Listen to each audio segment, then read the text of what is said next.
if you want yourself to look like that and to be able to study for 12 hours a day, like for example how I did in my 718 study with me live streams, which went up to 12 hours as well, then I'm gonna give you 3 points in this video of how you're able to do that. Quickly about me. I've studied the topic studying itself hundreds of hours. I'm educating hundreds of students every single day on the matter studying itself, and I myself have at one point in my life struggled with studying quite a bit, so I know in which shoes you're in. But if you don't trust me, trust these hundreds of messages that I already got in. The first point is interleaved practice. There are some keywords which I want to point out. That will be switch up the topics. This is how you usually are studying. You return from school at around 3-ish, maybe earlier, maybe later, whatever. At one point or another you need to study. We assume you have 3 study topics to go through today. Each will probably take you an hour to complete, so we're starting at 3 till 4 with study topic 1, in which you are quite motivated, because you just started out. By the second session, also an hour long, from 4 to 5. You are quite bored. So you already have studied now an hour, and you're getting exhausted. By the third session, now you are asleep. I've been there, and you know yourself. It's just draining to study. It's difficult. So by the third session now, we already forgot everything that we studied in the first session, which is a pain. You're exhausted, you feel tired, unmotivated, and by now, congratulations, you hate studying. So obviously, this can't be it. So instead, we're breaking it down. We now have 3 study topics that we are covering in 1 hour. Each will be 20 minutes long, in which you're quite motivated, because of course, you just started out. The thing is, by the second session, weirdly enough, you're still motivated if you keep going like that, because you just constantly have something new in front of you. By the third session, you're still motivated. What is going on? And you can even continue after that. So let's just quickly summarize it. By the third session, you still can remember what you've done in the first session, because of spaced repetition. That's a study technique that I'm going to cover in future videos. You're still focused, you could continue, and you're still motivated. That's great. But I want to point out a few things that we should really take care of. Number 1, don't switch up your study topics more than 3 times per session. Otherwise you don't get anywhere. Number 2, don't switch up your study topics just because you feel like it. You should never give in to cravings. You should push yourself out of your comfort zone as well. Studying is difficult. There are some techniques how to make it more enjoyable, which I will cover in the next video, but it is overall a difficult process. And the third thing is, keep your brain engaged by, for example, taking breaks. You can use the pomodoro technique to break down your sessions. That means 25-minute long sessions with following 5-minute breaks. Repeat that 4 times with a 4.5 an hour break. Now let's go and move on to the next point. Shorter study sessions. We already just had interleave practice. Now let's overall have shorter study sessions. The keywords here right now are ego studying. What do I mean with that? Because I kind of made up that word. Ego studying, you might have heard of ego lifting, yeah? Where you, in the gym, in which you lift weights that are way too heavy for you. Without any form, without any proper technique, you just do it for your ego, to have said, I have lifted that weight.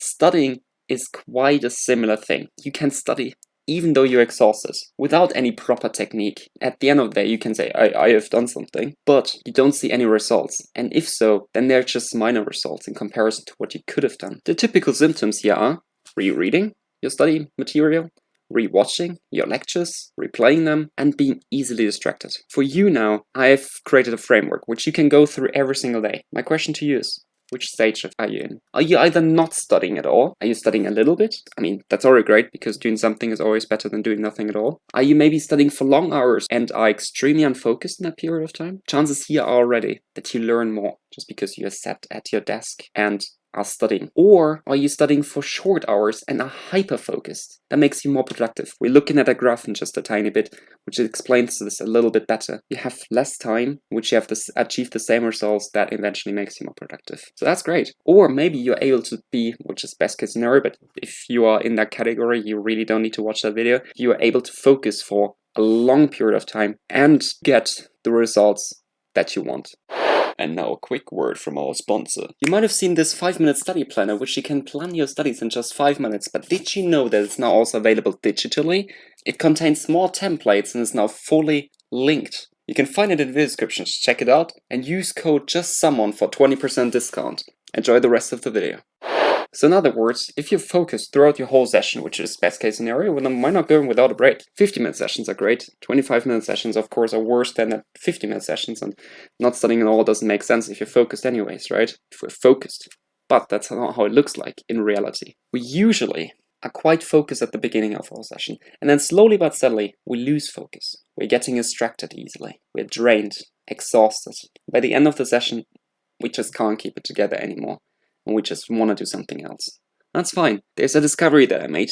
And that would be that the area under the graph actually indicates something. And that would be your productivity, how much you get done in a certain period of time.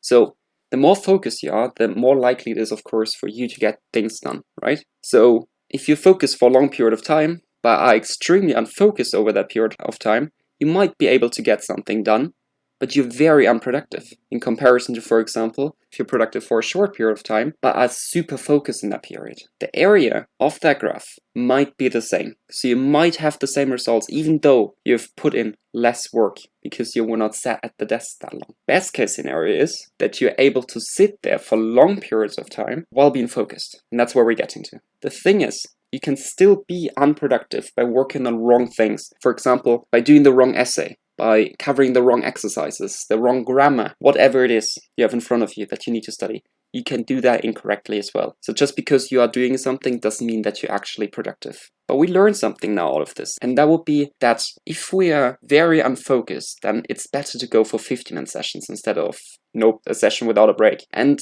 maybe even trim that down to 25 minutes. And just really, if it doesn't work anymore, then take a break, drink some water, go for a walk, whatever it is, step away from your studies for a second. So what are our lessons again? Step away from your studies if you must. Figure out which stage you're in every single day. You can literally do that per study session. Then you can take the baby steps to move up, which is great, so that you eventually are more productive. Now let's go to the third point. That would be rewarding yourself. Let's also go back to the graph here. At the end of our productivity area, at the end of our focus study time, we might have a little reward there, something to look forward to. Our regular brain looks like that. It's not stimulized. Then we look at things like that, and suddenly it does look stimulized.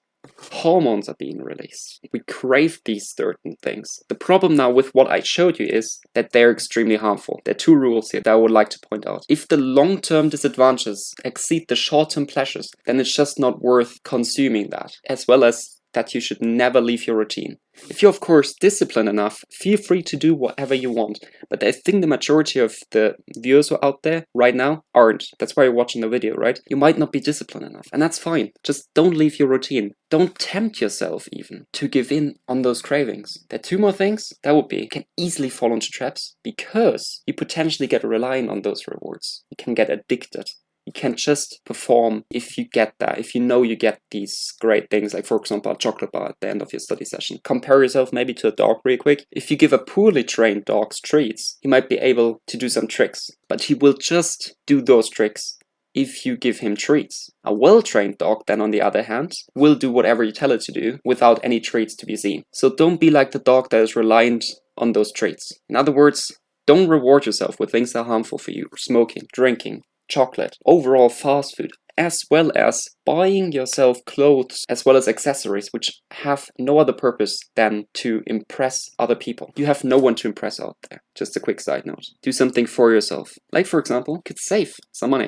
You can earn some money by studying. You can maybe ask your parents for an allowance every time you studied a certain period of time and then can prove that. And they give you a little something. You might want to drink a coffee. Maybe even do that with some friends. Go write something, go journal, play your favorite video game, or you can also create yourself a reward system where you can level up every time you have studied a topic. And that being said, thank you everyone very much for watching. Highly truly really appreciate you. If you haven't checked out this video, feel free to. It's another study advice, and see you all next time. Thank you for another day in paradise.